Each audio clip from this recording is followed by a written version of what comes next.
Halo semua, kembali lagi di GP Media Channel bersama Kak Hafiz. Pada kesempatan kali ini kita akan membahas prediksi soal SNBT 2024. Loh kok cepet banget Kak? Ya memang harus siap-siap dari awal ya.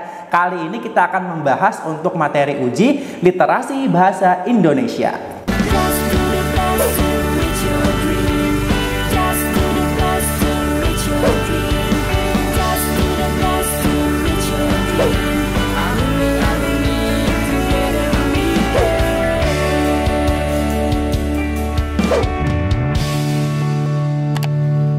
Kapan lagi kamu bisa ikutan tryout UTBK gratis di GP Media kalau bukan sekarang? Ikuti syaratnya dan kirim bukti screenshot di gpmedia.id ya, jangan sampai ketinggalan. Buat kalian yang lagi cari tryout SNBT dan ujian mandiri untuk masuk PTN, kita punya solusinya.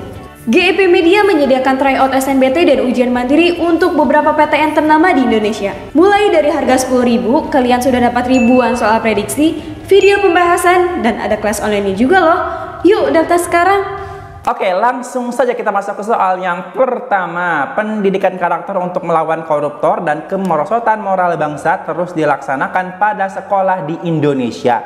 Namun, ada pertentangan di sini ya. Namun, perlu kita sadari bahwa para koruptor yang tertangkap sekarang justru berasal dari kaum pemuda yang merupakan calon pemimpin di masa depan.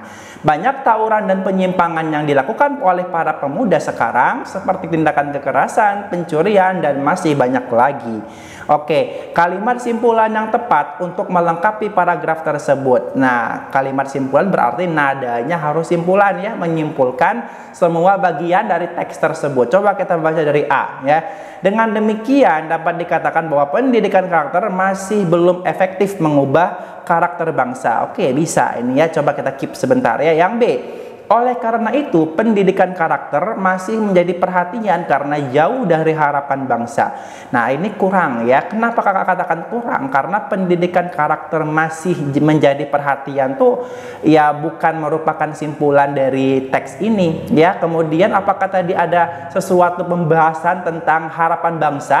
Enggak, ya makanya yang B kurang tepat untuk menjadi simpulan ya karena dia keluar dari pembahasan teks tersebut. Yang C, dengan demikian pendidikan karakter harus terus ditingkatkan agar anak-anak bangsa kita jauh dari perbuatan amoral. Oke, pendidikan karakter harus terus ditingkatkan. Oke, kalau yang C ini nadanya ya seperti saran ya. Pendidikan karakter harus terus ditingkatkan agar anak-anak bangsa kita jauh dari perbuatan amoral. Apakah tadi dia membicarakan mengenai anak-anak ya? Kayaknya enggak deh, karena tadi fokusnya itu adalah pemuda. Ya, lagian apakah itu bisa menjadi simpulan yang tepat? Kurang ya. Nah, yang D, korupsi tidak bisa dihindari oleh para pejabat. Aduh, ini melenceng sekali ya. Yang E, sebaiknya pendidikan karakter bisa meminimalisasi tindakan korupsi agar bangsa kita bersih dari para koruptor. Ini nadanya seperti saran, bukan simpulan. Coba kita baca yang A sekali lagi ya.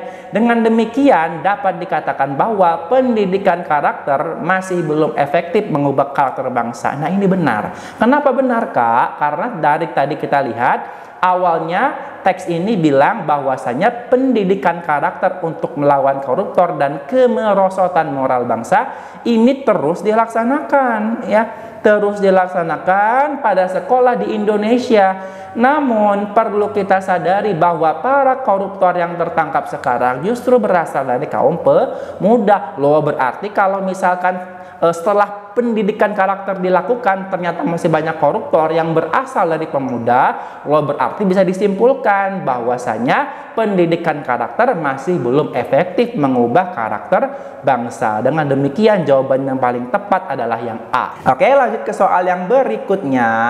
Soalnya ide pokok pada paragraf pertama. Berarti kita baca ke paragraf pertama aja. Media sosial telah menjadi platform masyarakat pada era digital untuk saling berbagi berbagai konten digital, baik berupa teks, gambar, suara maupun video. Prinsip user generated content yang menjadi keunggulan medsos awalnya digunakan secara positif untuk hal produktif.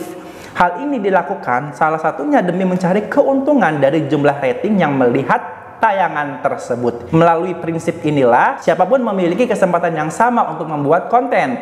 Selanjutnya, sharing dan berinteraksi serta mempresentasikan dirinya dengan komunitas yang lebih luas. Oke, apa ide pokoknya berarti di sini ya? Kalau kita perhatikan di sini prinsip awalnya dia bilang mengenai media sosial telah menjadi platform masyarakat ya untuk apa? Untuk saling berbagi konten digital ya, baik itu teks, gambar, suara maupun video. Oke, prinsip user generated content yang menjadi keunggulan medsos berarti dia itu adalah pengembangan. Pengembangan dari mana, Kak? Pengembangan dari paragraf pertama tadi ya. Kemudian di paragraf ketiga hal ini, oh berarti pengembangan lagi. Kemana dia merujuknya? Ke paragraf sebelumnya. Melalui prinsip inilah, prinsip apa tadi yang dibilang? Prinsip user generated content. Oh artinya kalau bisa kita bilang semuanya itu merujuk atau mengembangkan paragraf pertama. Artinya kalimat utama atau ide pokok atau gagasan utama gitu ya dari paragraf pertama itu letaknya ada di kalimat pertama. Apa kira-kira bunyi ide pokoknya ya? Media sosial sebagai platform untuk berbagi konten. Maka jawaban yang paling tepat adalah yang A. Oke? Lanjut soal berikutnya. Berdasarkan teks tersebut, manakah pernyataan yang sesuai dengan isi teks bacaan tersebut? Coba kita baca dari A. Media sosial dapat menjadi tempat berbagi informasi berupa gambar, teks, dan video. Oke, sepertinya benar. Ya, coba kita skip, lanjut ke opsi berikutnya. Prinsip user generated content yang menjadi keunggulan medsos awalnya digunakan secara positif untuk hal yang negatif. Apakah benar? Coba di sini untuk hal yang produktif, yang benernya bukan hal yang negatif. Salah dong berarti ya. Yang C, pemanfaatan hoax untuk tujuan yang sifatnya politis tidak terjadi pada era Pilpres 2014 serta Pilkada 2017. Oke, tidak terjadi. Apakah benar? Coba kita cek di paragraf ketiga. Gejala pemanfaatan hoax untuk tujuan yang sifatnya politis sudah terasa pada era Pilpres 2014 serta Pilkada 2017. Loh, berarti kalau di sini dibilangnya pemanfaatan hoax untuk tujuan yang sifatnya politis tidak terjadi, salah berarti. Ya, salah. Yang D, pada era ini pembenaran lebih utama dari kebenaran. Benar gak? Di sini adanya ya. Pada era ini pembenaran lebih utama daripada kebenaran. Benar dong berarti. Oh, tadi kan yang A terlihat benar, yang D terlihat benar juga. Coba ke yang E nih. Masyarakat sudah memakai media sosial sebagaimana mestinya. Enggak, karena kalau sebagaimana mestinya harusnya nggak ada hoax dong ya, berarti belum digunakan sebagaimana mestinya. Coba kita baca lagi ke yang A. Media sosial dapat. Oh, ini kurang tepat kalau kita baca lagi. Kenapa? Karena di teksnya bilang apa? Media sosial telah, ya telah. Sementara di sini baru bilang dapat. Nah, salah, itu kan kurang tepat. Kemudian di sini ya lagi pula tadi di bagian paragraf pertama kalimat 1 ini bilangnya dia itu bisa berupa teks, gambar, suara maupun video. Sementara di opsi yang A cuman ada gambar, teks, dan video. Maka yang lebih tepat antara A dengan yang D itu adalah yang D, karena yang D itu persis ada di teksnya ya, di kalimat ke-8. Oke? Soal berikutnya, pokok pikiran paragraf terakhir di atas yang tepat. Oke, paragraf terakhir yang kalimat ke-9 ya. Gejala pemanfaatan hoax untuk tujuan yang sifatnya politis sudah terasa pada era Pilpres 2014 serta Pilkada 2017. Walaupun momen Pilkada yang terjadi 2014 sampai 2017 juga tidak lepas dari hoax, tidak semasif dan seheboh Pilkada DKI. Oh, nggak ada tahunnya di sini ya. Sejalan dengan semakin dekatnya waktu. Oh, ini nggak selesai kalimatnya ya. Oke, gitu aja nggak apa-apa.